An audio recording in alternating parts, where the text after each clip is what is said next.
nós chegamos ao nosso momento de culto. E eu queria convidar você para descansar. Quero ler para você um versículo que está em Salmo 46, versículo 10, que diz assim: Parem de lutar, saibam que eu sou Deus. Serei exaltado entre as nações, serei exaltado na terra. Em outras versões a gente pode ver: aquietai-vos e sabei que eu sou Deus. Se a gente olha para a nossa cultura, se a gente olha para os nossos dias, tudo colabora contra isso. E quando nós queremos descansar, muitas vezes a gente se enche de entretenimento. É muita coisa para nos entreter, mas que na verdade não trazem o descanso que a gente precisa. O momento de culto é isso, o momento onde nós podemos parar, silenciar, onde Deus nos chama para estar com Ele. Vamos louvar a Deus, vamos ter esse tempo na presença dEle? 1, 2, 3, 4.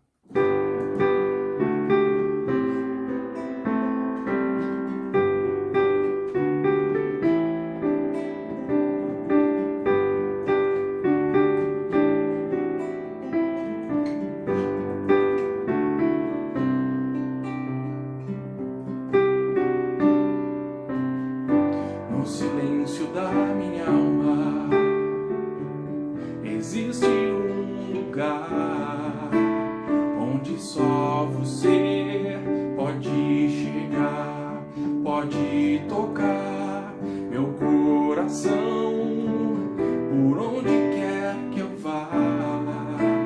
É a tua voz que me faz voltar. Esse doce som me lembra que agora já não sou mais meu. Esse doce som me lembra que agora posso descansar.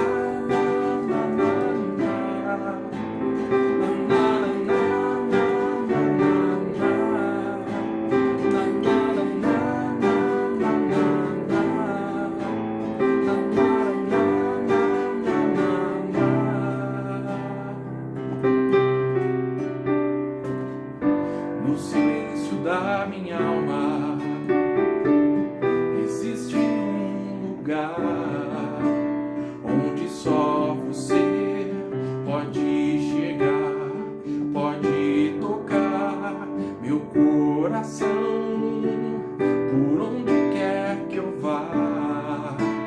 É a tua voz que me faz voltar. Esse doce som me lembra que agora já não sou mais meu. Esse doce som me lembra que agora posso descansar.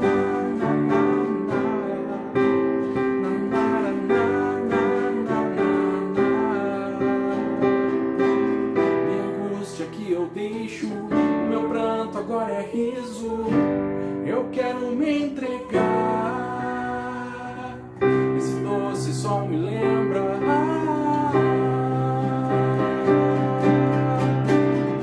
Posso descansar em tuas mãos. Eu posso descansar.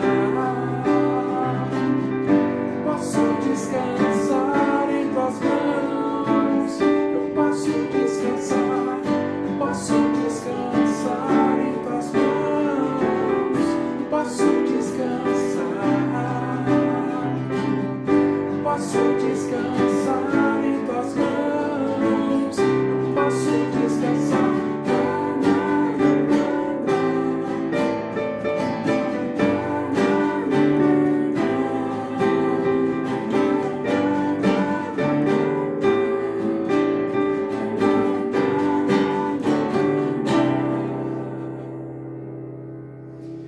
Que bom, Senhor, que num mundo tão agitado, num mundo que é tão confuso, Senhor, do jeito que nós estamos vivendo, Senhor, com tantas coisas,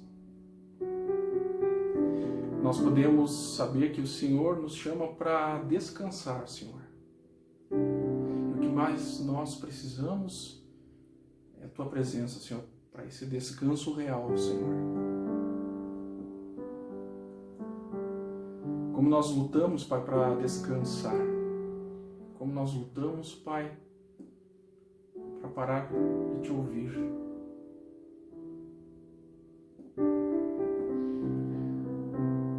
Que nesse momento de culto, Senhor, nós possamos nos aquietar aos Teus pés. Porque o Senhor tem coisas a nos dizer, o Senhor tem coisas a nos falar, Senhor. E isso é maravilhoso, Pai. Onde nós tiramos forças para poder viver da Tua presença, Senhor, da Tua palavra. Fala com a gente, Senhor, hoje. Aquieta, Senhor, todo esse ruído que nós temos. E não é ruído, Senhor, externo. Não é barulho externo. É barulho interno. Tudo aquilo, Senhor, que até mesmo nos deixa surdos, Senhor. Aquieta esse barulho, Senhor, que temos para Te ouvir, Senhor. Obrigado pelo pastor Renato, Senhor, pela palavra que ele vai trazer. Provê das Tuas palavras a ele, Senhor. Abre os nossos olhos, Pai, para a Tua vontade, Senhor. Muito obrigado, Pai. Obrigado por esse momento de culto. Que possamos sair renovados, Pai, desse momento. Desafiados, transformados. Em nome de Jesus que eu oro. Amém.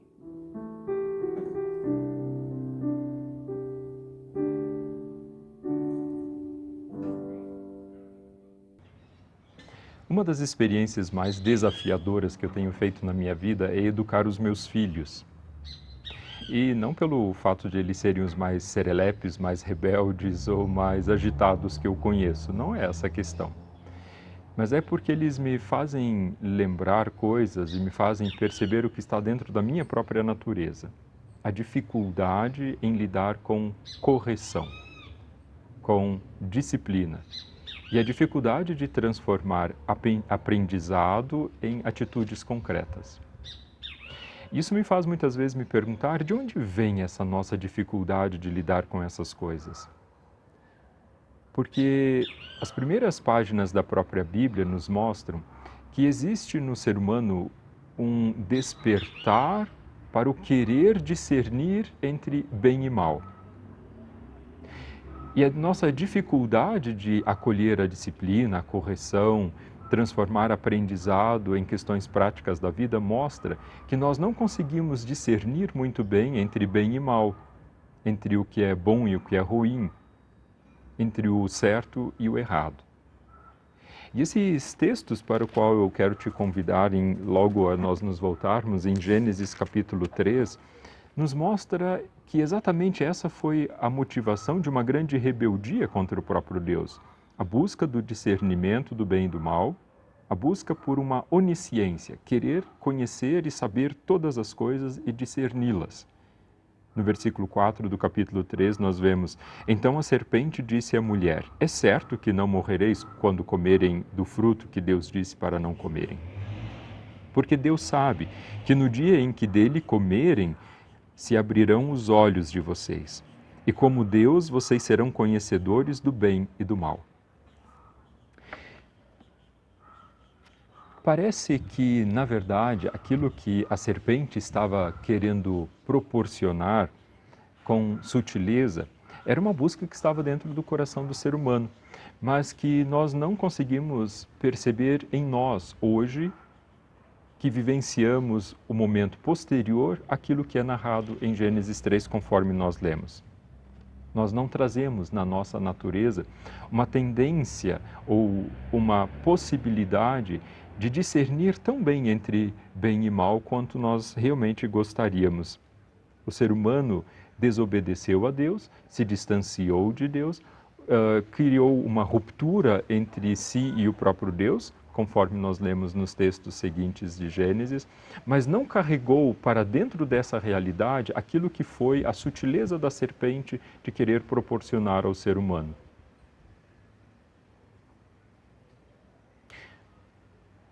O ser humano, naturalmente nascido, não consegue fazer a distinção e o discernimento muito claro entre bem e mal.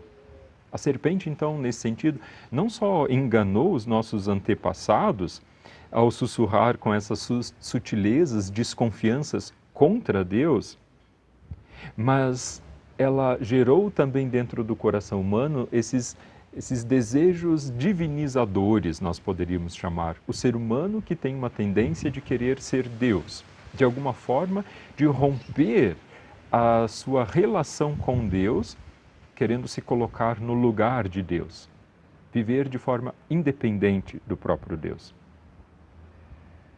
E quando nós seguimos lendo os textos, nós conseguimos perceber uma atitude graciosa de Deus, mesmo no meio dessas situações. Porque Deus se voltou a esse ser humano, graciosamente, para reestabelecer um relacionamento com ele. Já no capítulo 3 de Gênesis nós vemos essa aproximação graciosa de uma voz que vai na direção do ser humano e o está convidando na sua direção. Um Deus que conhece a rebeldia e o desligamento dessa relação de confiança e obediência ao próprio Deus. A questão é que o próprio ser humano não conseguiu dar o passo na direção desse reestabelecimento com Deus. E assim se inicia a história de um Deus que intervém, que corrige, que disciplina, que ensina e que pune. O ser humano continua não conseguindo discernir entre as categorias de bem e mal, e exatamente por não conseguir discernir essas categorias, ele não consegue optar pelo que é melhor. É isso que a história da humanidade acaba nos colocando. Aquele bem maior que nos é proporcionado para ser desfrutado acaba sendo pervertido nas mãos do ser humano. Quer exemplos bem concretos? Nós conseguimos perceber isso em vários momentos das nossas próprias atitudes. Quando transformamos aquilo que nós conquistamos, nós chamamos de mérito, de conquista, quando nós nos empenhamos por essas coisas, chamamos essas coisas de conquistas. Quando diante de Deus, elas têm um outro nome, elas têm o nome de bênçãos. Nós temos dificuldade de lidar com a nossa própria saúde. Um jovem, no auge da sua saúde, começa a consumir maconha, faz uso de êxtase numa balada, tem uma vida sexual ativa e tudo isso é entendido como desfrutar da liberdade, inclusive da liberdade de uma balada durante um período de uma pandemia. Afinal de contas, precisamos fazer uso dessa liberdade que cabe ao ser humano. O ser humano não sabe discernir entre bem e mal. Isso leva a intervenções de Deus para a correção, para a disciplina. Quando nós somos fiéis ao contexto bíblico, quando nós somos fiéis àquilo que a Bíblia quer nos ensinar também para esse tempo de pandemia, nós precisamos nos voltar a essa necessidade da correção divina. Eu não estou fazendo uma relação, nesse momento, direta entre uma pandemia que ceifa vidas com a atitude de correção e punição de Deus. Mas os textos bíblicos, na forma como eles são colocados, olham para toda a realidade também de destruição, de dor que o ser humano enfrenta e não o distancia tão rapidamente da realidade de Deus. Ele se pergunta sobre qual é a relação de Deus com aquilo que se vivencia concretamente. Não necessariamente numa relação tão rápida de causa e efeito, de transgressão e punição,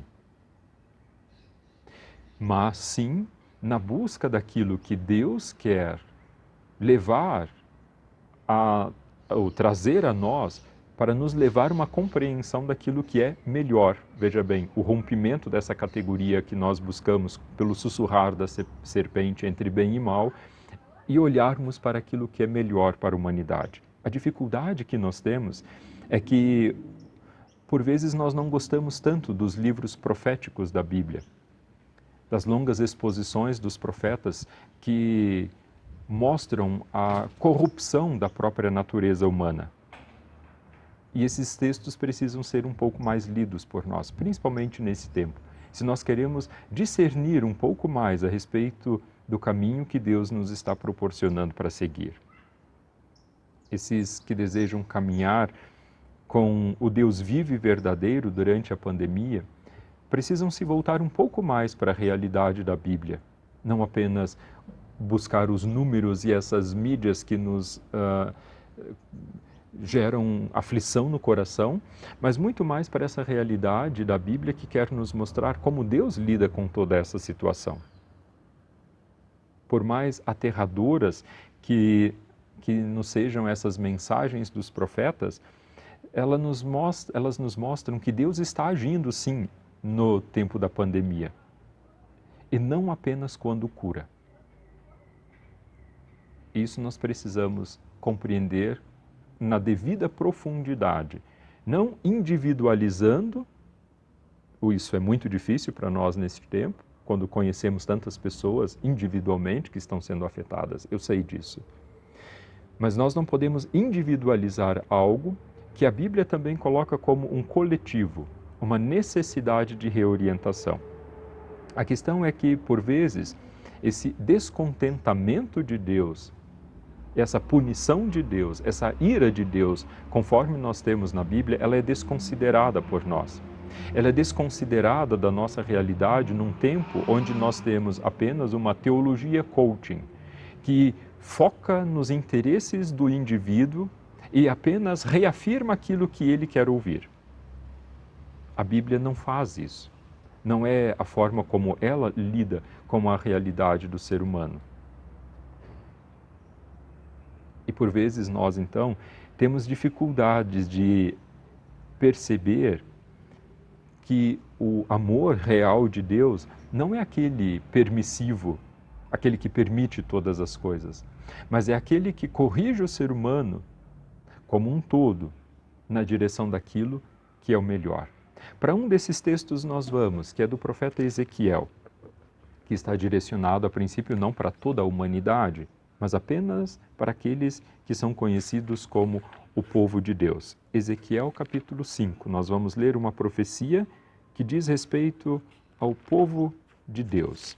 Ezequiel capítulo 5, os versículos de 5 até o versículo 17, que fala a respeito de Jerusalém, a capital do povo de Deus, onde estava o templo, onde o povo nutria o seu relacionamento com Deus. Assim diz o Senhor Deus, esta é Jerusalém. Pula no meio das nações e terras que estão ao redor dela.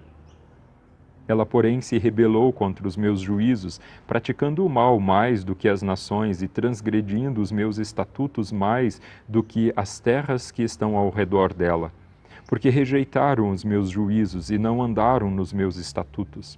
Portanto, assim diz o Senhor Deus, porque sois mais rebeldes do que as nações que estão ao vosso redor, e não tendes andado nos meus estatutos, nem cumprido os meus juízos, nem procedido segundo os direitos das nações ao redor de vós.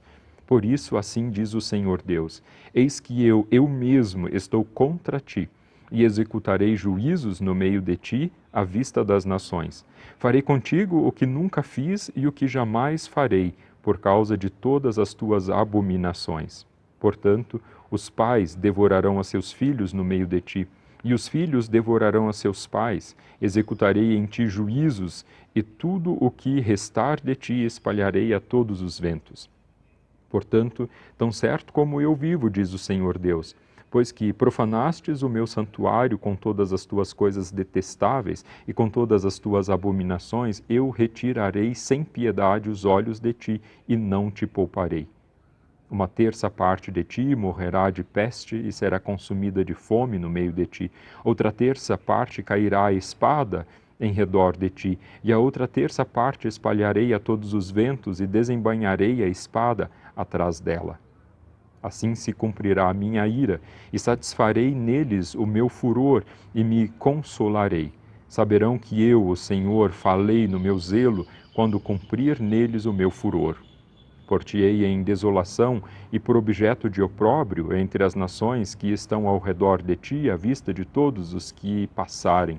Assim serás objeto de opróbrio e ludíbrio, de escarmento e espanto às nações que estão ao redor de ti. Quando eu executar em ti juízos com ira e indignação em furiosos castigos, eu, o Senhor, falei. Quando eu despedir as malignas flechas da fome contra eles, flechas destruidoras que eu enviarei para vos destruir, então aumentarei a fome sobre vós e vos tirarei o sustento de pão. Enviarei sobre vós a fome e bestas feras que te desfilharão. A peste e o sangue passarão por ti e trarei a espada sobre ti. Eu, o Senhor, falei. Nós não estamos acostumados a ouvir essas mensagens e quando as ouvimos, logo dizemos, isso é coisa do Antigo Testamento, isso é coisa do Deus do Antigo Testamento. Quando, na verdade, o caráter de Deus permanece imutável e essa palavra revela aquilo que Deus mesmo é. Ela é uma palavra profética voltada contra uma Jerusalém que estava distanciada daquilo que era a vontade de Deus e que precisava ser corrigida, punida e disciplinada. Quando nós olhamos para essa realidade, quando nós olhamos para aquilo que um Ezequiel nos apresenta e que o próprio Deus reafirma sendo a sua palavra, nós temos dificuldade de compreender esse texto como palavra de Deus. Um Deus irado, um Deus que pune, um Deus que desembainha a espada, um Deus que espalha e que permite a morte. A profecia ela nos mostra uma realidade de um Deus terrível, a quem é necessário temer.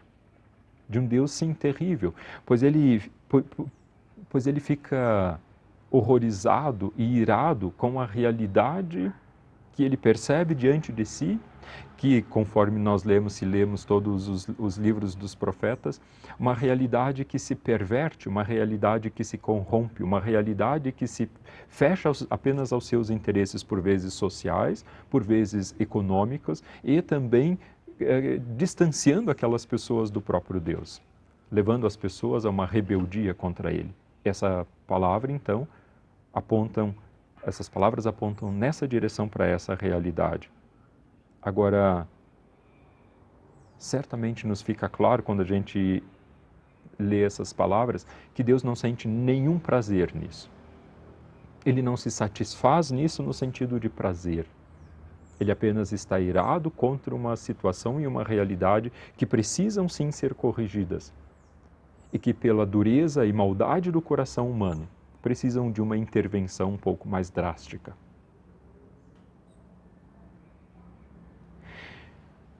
Agora, quando nós pensamos a respeito desse Deus, isso pode nos levar a uma consciência de temor ou medo, ou pode nos fazer pensar que isso é coisa lá do Antigo Testamento e que não vale mais. Eu vejo que nós precisamos considerar um pouco mais essa realidade e não nos distanciar dela tão rapidamente do tema que é a ira de Deus. Porque ela não apenas aparece no Antigo Testamento, mas inclusive e muitas vezes nas parábolas de Jesus, de forma muito clara, quando ele encerra suas parábolas dizendo e haverá ali choro e ranger de dentes, apontando para essa realidade que nós desconsideramos por vezes. Mas também quando nós olhamos textos como aqueles que estão na carta de Paulo aos Romanos, o apóstolo da graça, escrevendo um texto fantástico a respeito de justificação, de relação com Deus, vai nos lembrar, mais uma vez, daquilo que é chamado ira de Deus. Capítulo 1, versículo 18 e seguintes. A ira de Deus se revela do céu contra toda impiedade e perversão dos homens que detêm a verdade pela injustiça. Porquanto o que de Deus se pode conhecer é manifesto entre eles, porque Deus lhes manifestou. Porque os atributos invisíveis de Deus, assim o seu eterno poder, como também a sua própria divindade, claramente se reconhecem desde o princípio do mundo, sendo percebidos por meio das coisas que foram criadas. Tais homens são, por isso, indesculpáveis, porquanto têm conhecimento de Deus, mas não o glorificaram como Deus, nem lhe deram graças. Antes, se tornaram nulos em seus próprios raciocínios, obscurecendo-lhes o coração insensato. Mais uma vez, nós somos confrontados agora no Novo Testamento, se fôssemos olhar para as parábolas de Jesus ainda mais real, ainda ficaria que Paulo desenvolve um pouco mais esse raciocínio, para nos mostrar que somos confrontados com uma ira de Deus que se revela e que se manifesta numa realidade de um ser humano que se volta contra Deus e que se distancia de Deus. Ambos esses textos revelam um tema do qual nós queremos nos esquivar. Que Deus preserva o seu caráter, que se revela dos céus contra aquilo que é impiedade e injustiça. Uma realidade que se volta contra aqueles princípios do próprio Deus e que é levada ao máximo, ao seu extremo máximo. Esse não é um tema agradável nesses textos que nós lemos, que deixam bem claro essa realidade desse Deus imutável.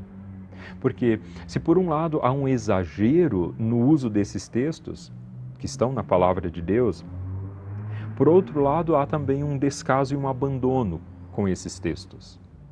Nós os deixamos de ler como parte daquilo que revela como Deus age e intervém e pune e corrige e disciplina. Ambas as tendências dos exageros e dos extremos não são boas. Mas é necessário nós percebermos como esses textos estão em equilíbrio com o caráter de Deus, para o qual nós nos voltamos quando nós clamamos por cura, quando nós pedimos intervenção, quando nós clamamos para que esta peste cesse, para que esta pandemia passe. Nós precisamos, para além de uma busca para que essa pandemia passe e cesse, buscar aquilo que Deus quer nos ensinar com aquilo que Ele permitiu que acontecesse.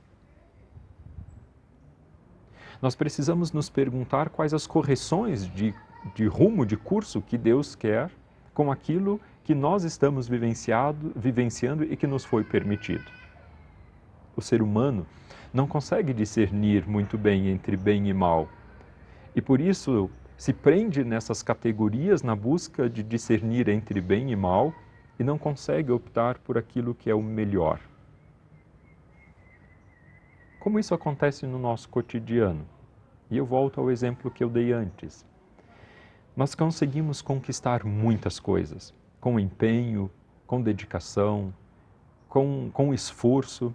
E quando nós conseguimos conquistar isso, nós rapidamente desconsideramos a possibilidade de que aquilo que nós conquistamos, como humanidade como um todo, e também a nível pessoal, não tem apenas o nome de conquistas. Progredimos cientificamente, criamos medicamentos, possibilitamos o aumento da expectativa de vida, melhoramos financeiramente os nossos rendimentos. Isso tudo não tem diante de Deus apenas o nome de conquistas, tem o nome de bênçãos.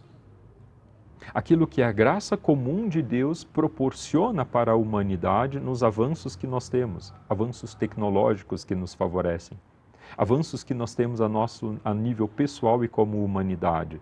Tem diante de Deus, a partir da sua graça comum revelada aos que creem, aos que não creem, vivenciada pelos que creem e os que não creem, toda essa graça sendo manifestada através das conquistas que são possibilitadas. Mas quando o ser humano se agarra demais a isso, segundo o texto que nós lemos de Romanos capítulo 1, quando nós nos agarramos demais a isso, nós transformamos essas coisas em nossos deuses. E corremos o risco, então, de despertar a ira de Deus. Não apenas a nível individual, mas como o coletivo, como o próprio texto de Ezequiel 5 nós lemos, mostra contra o próprio povo de Deus, quanto mais com relação à humanidade como um todo. O ser humano não consegue discernir muito bem entre bem e mal. E isso leva a se distanciar do próprio Deus. A morte já não faz parte mais das nossas temáticas de vida, porque nós queremos desfrutar o potencial máximo da vida, com mensagens de estímulos constantes, e daí nós distanciamos tudo aquilo que nos confronta com a realidade da nossa finitude. Nós não sabemos lidar muito bem com o tema da morte. E é exatamente isso que nos tem afligido e assolado tanto nesse tempo. Porque os noticiários agora escancaram diante de nós um tema com o qual, por muito tempo, nós não lidamos. Mesmo num país como o nosso Brasil, onde os índices de violência e de morte são aterradores, nós estamos distanciados desse confronto com a morte que sempre afligiu desde sempre o ser humano, mas que a palavra de Deus e a Bíblia têm respostas, direcionamento, para que nós possamos aprender a lidar melhor com isso. Não nos prendendo a essa vida, cuidando dela, nutrindo e tirando, sim, tudo o que há de proveito nela, mas com os olhos voltados àquele que é o doador da vida. Nós nos adonamos de algo que pertence ao Criador.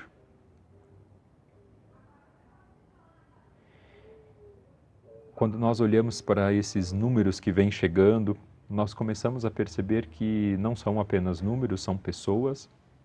Nós, claro, precisamos sim olhar para aquilo que nós sentimos no nosso dia a dia, que nos tem afetado, mas também nós precisamos olhar para algo mais amplo da realidade do próprio Deus, que afeta nesse momento toda a humanidade.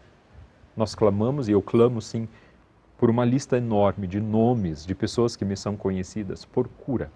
Sim, continuo clamando por cura, por intervenção divina, por compaixão.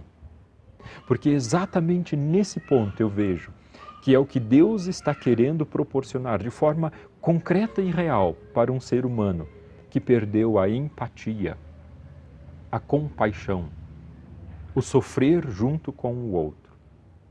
Porque os textos que revelam a ira de Deus têm um princípio e um propósito atrás deles.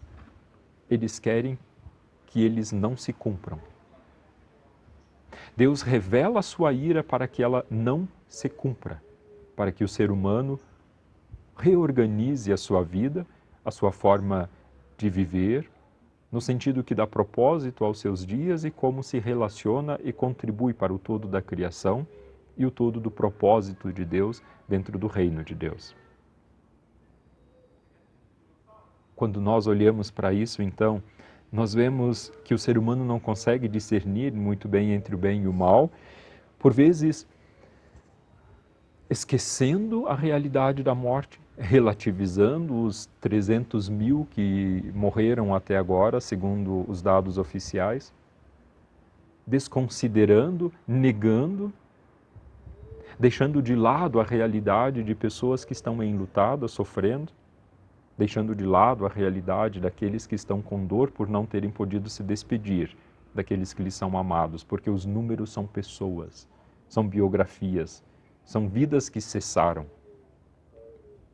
E Deus quer sim que o ser humano se compadeça, para que a ira dele passe, para que haja uma correção na forma como nós vivemos os nossos dias. Mas Deus também quer uma realidade ou uma consciência da realidade mais presente em nós. Porque há muito discurso muito bonito a respeito de isolamento social, num tempo onde as pessoas estão deprimidas, onde as tensões relacionais são terríveis, onde a polarização política dificulta tomadas de decisões, onde há interesses diversos nas mídias querendo promover as suas causas, nós esquecemos de que há pessoas dentro de casa que não sabem se nessa próxima semana, quando iniciar o mês, vão conseguir comprar os mantimentos necessários para a manutenção de uma dignidade mínima. E o ser humano, então, mais uma vez revela que não consegue discernir muito bem entre o bem e o mal, porque aqueles que defendem um isolamento social precisam sim arcar com as consequências e assumir atitudes proativas que promovam a dignidade e o bem-estar daqueles que estão sendo ameaçados nesse momento. Sim, são coisas que nos mostram para onde Deus nos quer conduzir, para que nós não experimentemos apenas a sua ira, mas que essa forma como nós estamos vivendo seja corrigida. Porque o nosso coração tem se apegado muito a falsos deuses. Quando nós olhamos então para toda essa realidade, nós percebemos que nós queremos o bem, mas durante quase toda a nossa vida nós fazemos mau uso dele. Nesse momento, é o momento então de nos perguntarmos como nós fazemos o uso desse bem que nós temos recebido de forma tão graciosa do próprio Deus.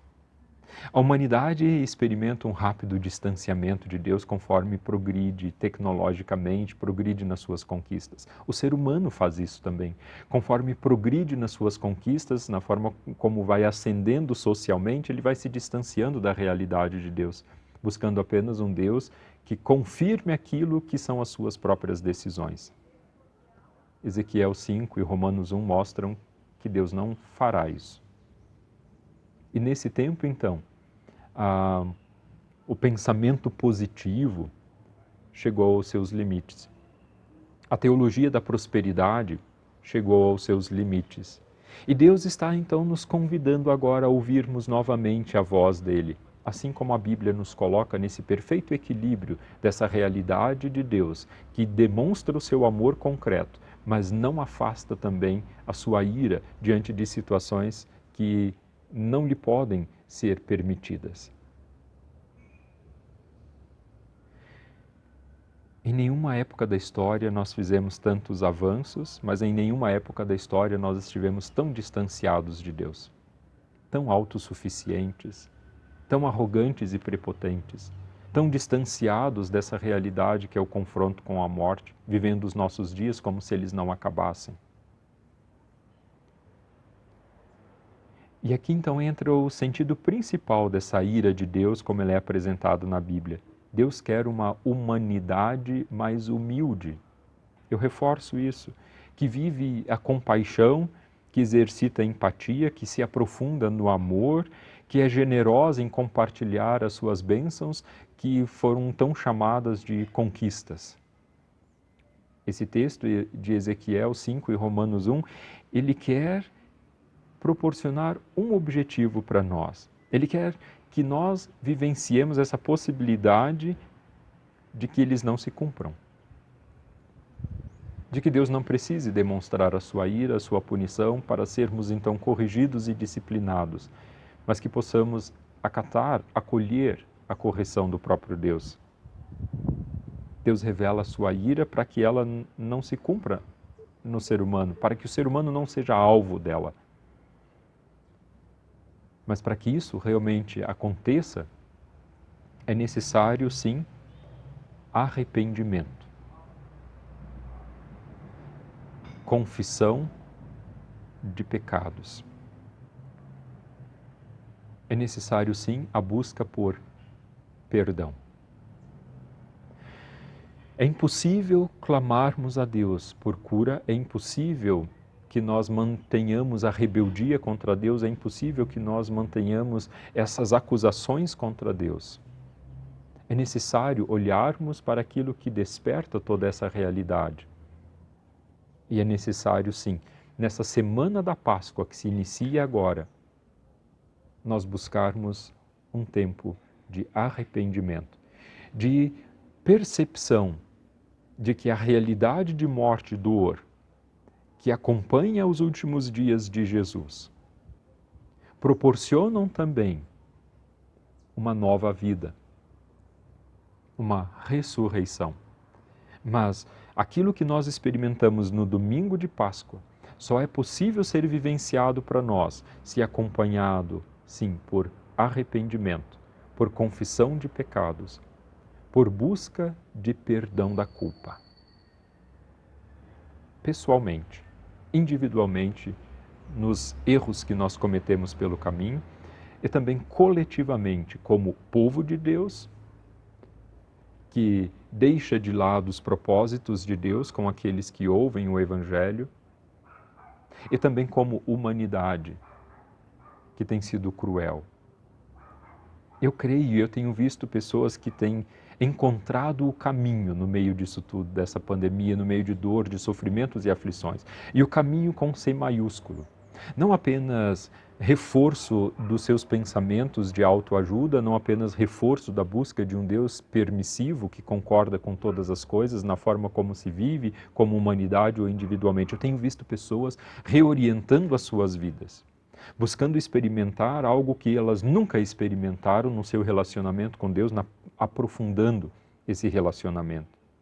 Pela primeira vez em muitas décadas, nós estamos experimentando um momento onde é necessário, sim, reorientar a vida a partir daquilo que nos tem confrontado com os nossos limites e encontrar, então, o próprio Jesus, que leva sobre si a ira de Deus, para que nós, então, experimentemos o genuíno amor de Deus, que também nos corrige, mas que é revelado a nós, porque a ira se recaiu sobre ele.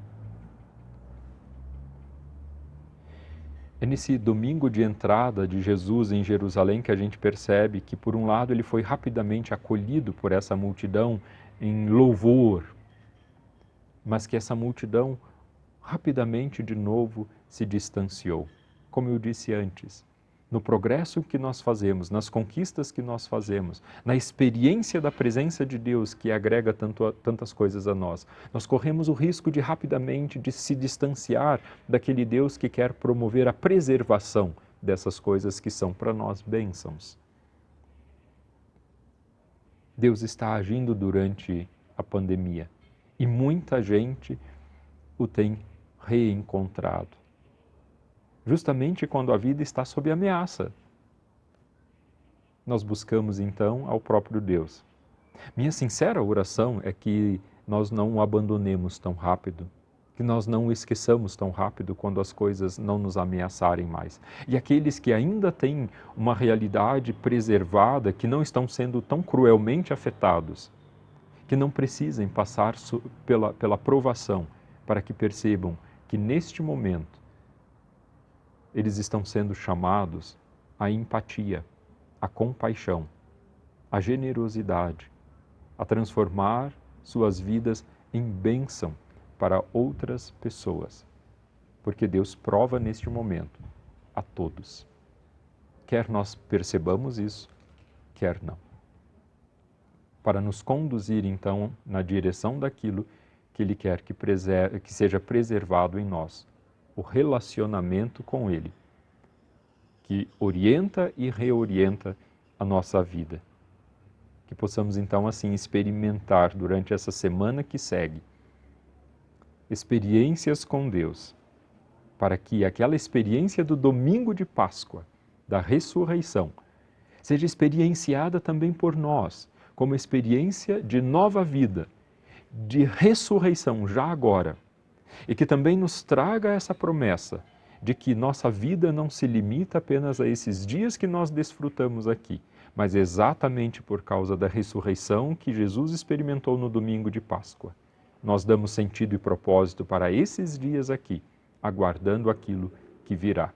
Porque aqueles que morrem em Cristo Jesus têm a palavra de que não morrerão eternamente, que serão sim ressuscitados, que possamos experimentar esse tempo agora de dor, para buscar quebrar as categorias de bem e mal, de certo e errado que tanto nos afligem e encontrar aquilo que Deus promove e promete, que é muito melhor e que é encontrado em Cristo Jesus. Eu oro para que o teu coração e a tua vida possam também dizer amém. Vamos orar.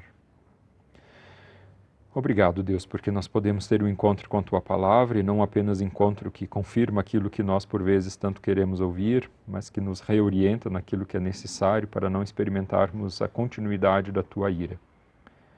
Cessa, Deus, esta pandemia, mas acima de tudo faz com que se cesse em nossos corações a adoração a ídolos, adorações de coisas.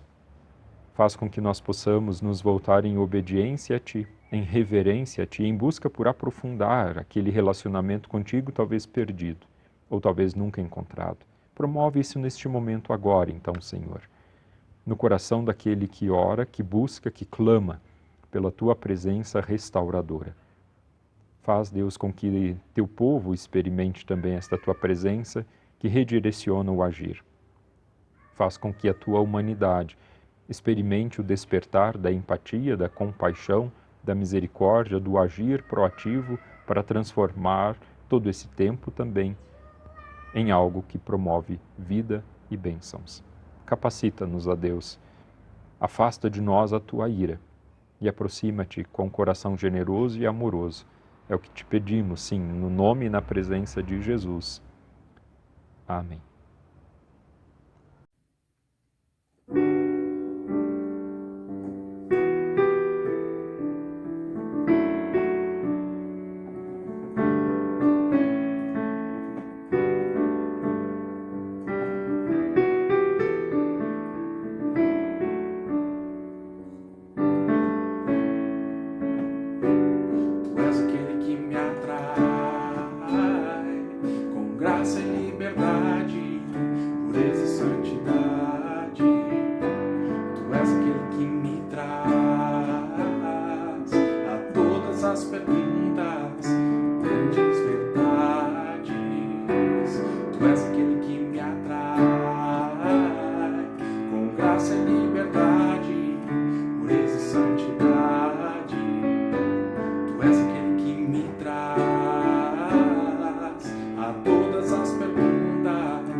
Que esta semana que segue seja uma semana marcada assim, por arrependimento, por confissão de pecados e por experiência de perdão e da presença de Deus.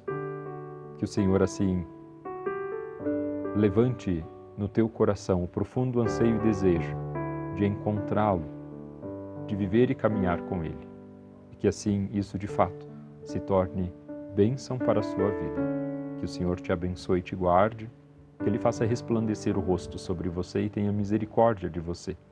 Que sobre você o Senhor levante o seu rosto e que Ele mesmo te dê da sua própria paz. Amém.